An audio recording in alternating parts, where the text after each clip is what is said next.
कि भारत और पाकिस्तान के मध्य जो युद्ध छिड़ा हुआ है उसको लेकर केदारनाथ यात्रा पर कोई इफ़ेक्ट पड़ा या नहीं पड़ा।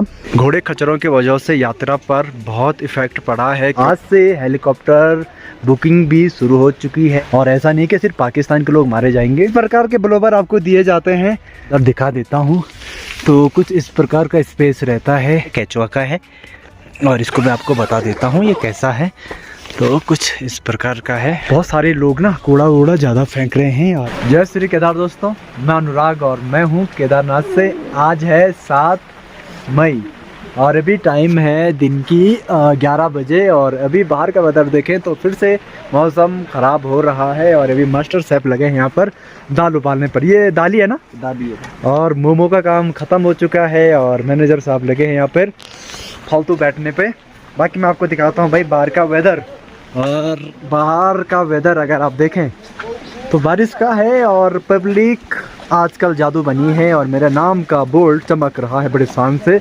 और कंडी वंडी वाले आजकल ना थोड़ा ज़्यादा हो गई है और इसकी वजह तो आपको पता ही है कि घोड़े खच्चर बंद हो चुके हैं फ़िलहाल। कम का था और फिर एक दिन और बढ़ गया है। और जब तक घोड़े खच्चरों की बीमारी थोड़ा बहुत कंट्रोल में नहीं आ जाती तब तक मेरे ख्याल से बंद ही रहेंगे। तो जो लोग इस प्रकार से पैदल आना चाहते हो वही लोग यात्रा करें, अदरवाइज जो घोड़े के भरोसा आना चाहते हो वो यात्रा न करें। और फिलहाल लाइट भी नहीं है, ज़्यादा दिमाग ख़राब लाइट ने कर दी है क्योंकि मशीन पड़ी है भाई पैक अभी तक। तो इस बार केदारनाथ अगर आप आते हैं तो मेरे यहाँ आपको नहाने के साथ साथ कपड़े धोने का भी सौभाग्य प्राप्त होगा। तो ज़रूर आइए, केदार कनुराग कैंप में आइए और स्टे करिए, नहाइए और कपड़े धोइए। ठीक है, फिलहाल आपको एक बार फिर दिखाते हैं नीचे के हाल।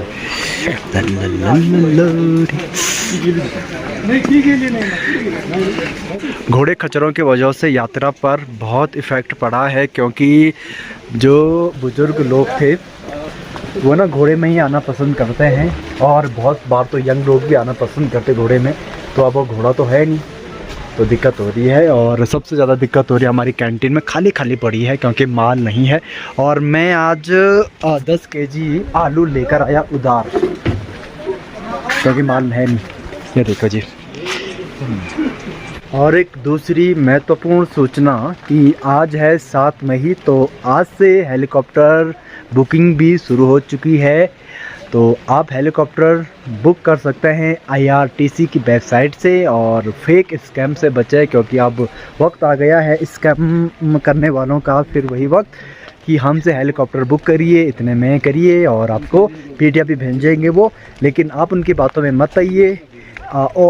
ऑफिशियल वेबसाइट IRTC की साइट पर आप जाएंगे तो वहीं से आपका हेलीकॉप्टर बुक होगा। और 12 बजे से ये चालू हो गया है तो अगर अभी स्लॉट है तो आप जाकर ज़रूर बुक करें। और 7 मई है तो आज थोड़ा खबर ये भी मिल रही है कि भारत और पाकिस्तान के मध्य युद्ध छिड़ गया है।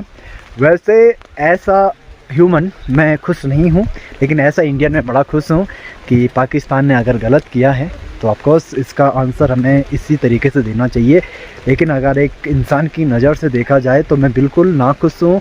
नाखुश होने की वजह यह है कि इसमें वो लोग मारे जाएंगे जिनकी कोई गलती नहीं है। क्योंकि युद्ध का एक नियम होता है कि जो ऊपर बैठे हैं राजा महाराजा उन पर कोई फ़र्क नहीं पड़ता है, बल्कि फ़र्क पड़ता है आम जनता पे, सैनिकों पर और जिनकी कोई गलती नहीं है उन पर भी।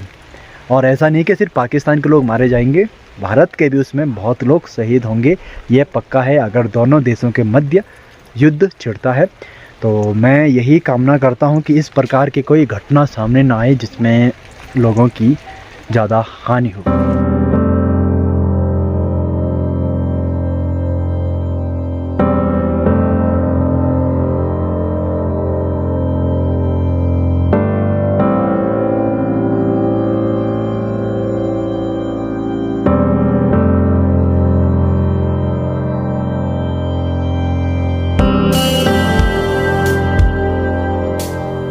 तो दिन का खाना हो चुका है और टाइम 2:34 है और अभी भी देखेंगे बाहर तो लगातार बारिश है और लोग जादू बने पड़े हैं और ठंड थोड़ा बढ़ चुकी है और हीटर भी थोड़ा सुस्त पड़ गया है क्योंकि लाइट नहीं है भाई।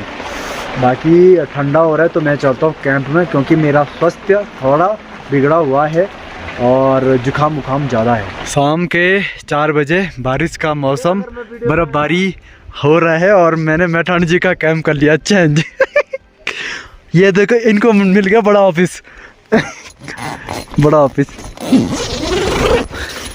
ये देखो भयंकर इतने बड़े केबिन में, केबिन के अंदर पूरा स्टाफ है इनके पास। एक बॉडीगार्ड, दो तीन है, 4 धाम का पूरा पड़ा है। राउंड मार देना सारे उसमें। हाँ ब्लोवर है, मैंने चेक कर लिया था। सब में कर दिया। हाँ इन कंट्रोल 6 ब्लोवर है पूरे। 6 नहीं है, सारे 6 ब्लोवर है। ओह माय गॉड भाई साहब, मैं मेरे ट्रेंड में थोड़ा सा भाई साहब यहाँ तो बढ़िया यार।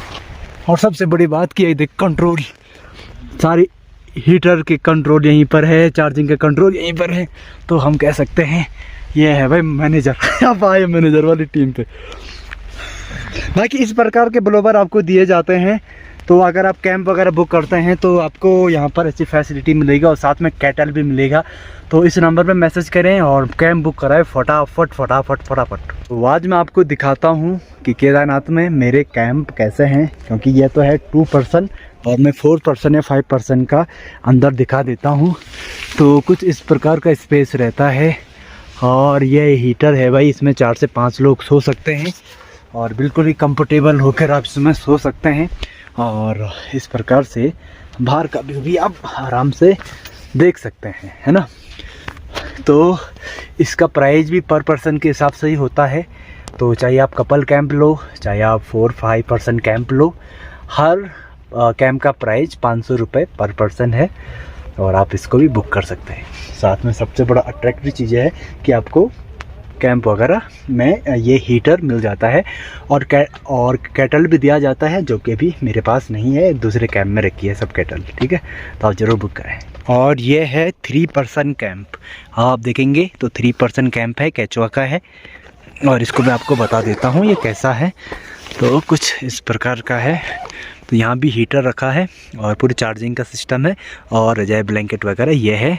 तो आप इसको भी बुक कर सकते हैं अगर आप 3 लोग हैं, और अगर आप थोड़ा कम हेल्दी हैं या फिर आप 3 जने हैं और साथ में एक बच्चा भी है, तो भी आप इसको ले सकते हैं। बिल्कुल कंफर्टेबल आपको हो जाएगा भाई। और बहुत सारे लोग ना कूड़ा वूड़ा ज़्यादा फेंक रहे हैं। अगर आप कैंप में इस प्रकार के खाने पीने की चीज़ें लाते हैं देखेंगे, तो आपसे एक अनुरोध है कि मेरे कैंटीन से अगर आप खाना ऑर्डर करते हैं पत्तल वगैरह में, तो फिर वो पैक करके एक पॉलीथीन में वहीं डस्टबिन रखा है, आप उसमें डाल सकते हैं।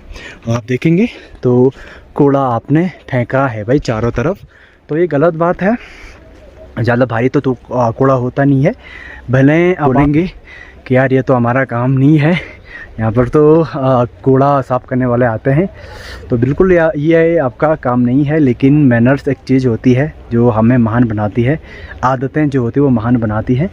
तो आप का काम ना होने के बाद भी अगर आप ये करते हैं तो आप बहुत अच्छे इंसान के रूप में जाने जाते हैं।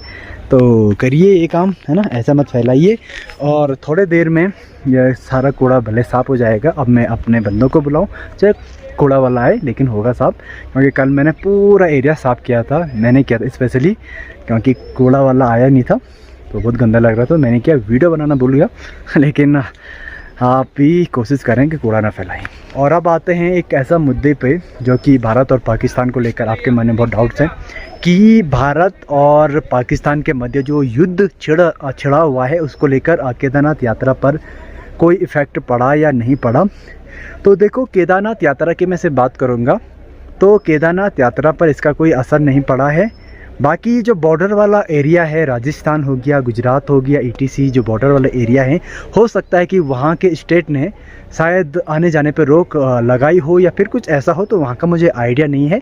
लेकिन उत्तराखंड की अगर मैं बात करूँ तो फ़िलहाल कोई भी ऐसा न्यूज़ मेरे को नहीं मिली है जो चारधाम यात्रा के मामले में हो। तो अगर आप बॉर्डर वाले एरिया को छोड़कर अन्य कहीं भी स्टेट से हैं तो बिल्कुल आप आइए। और अभी इसके मतलब इसकी कोई न्यूज़ मेरे पास आई नहीं है, लेकिन अगर आती है तो आपसे मैं ज़रूर शेयर करूंगा। और आप बिल्कुल मत डरिए, हमारा केदारनाथ फ़िलहाल सुरक्षित है। और बिल्कुल सेफ़ है, तो कोई घबराने वाली बात नहीं है। आप आइए और घूमिए। बाकी टाइम हो चली है शाम के 3 बजे और मेरा स्वास्थ्य थोड़ा सा ख़राब है, जुकाम है और मौसम साथ नहीं दे रहा है और ऐसा टीटा। और मौसम अगर देखें तो बारिश का ही है, सुबह से ही थोड़ा मौसम में ना परिवर्तन हो ही जा रहा है लेकिन ये बारिश का मौसम पता नहीं कब ठहरेगा, इसका कोई आइडिया नहीं है। तो मैं चलता हूँ कैंप की तरफ क्योंकि ठंडा है और जितने ठंड में रहेंगे उतनी बड़ी दिक्कत है। बाकी अगर आपके मन में कुछ भी डाउट्स हो ज़रूर कमेंट करें और मैं कमेंट पढ़ता हूँ, भले मैं रिप्लाई ना दूँ लेकिन मैं सबके कमेंट पढ़ता हूँ और उसी बेस पर मैं वीडियो लाता हूँ। और कल से मैं शुरू करूँगा एक ऐसे सीरीज़ जिसमें हर स्टेट को लेकर मैं बात करूँगा कि वहाँ से कितना खर्चा आएगा। तो चैनल को ज़रूर सब्सक्राइब करें और ज़रूर शेयर करें। तो मिलते हैं दूसरे एक नए ब्लॉग में, तब तक के लिए जय श्री केदार और सब्सक्राइब फॉलो ज़रूर करें।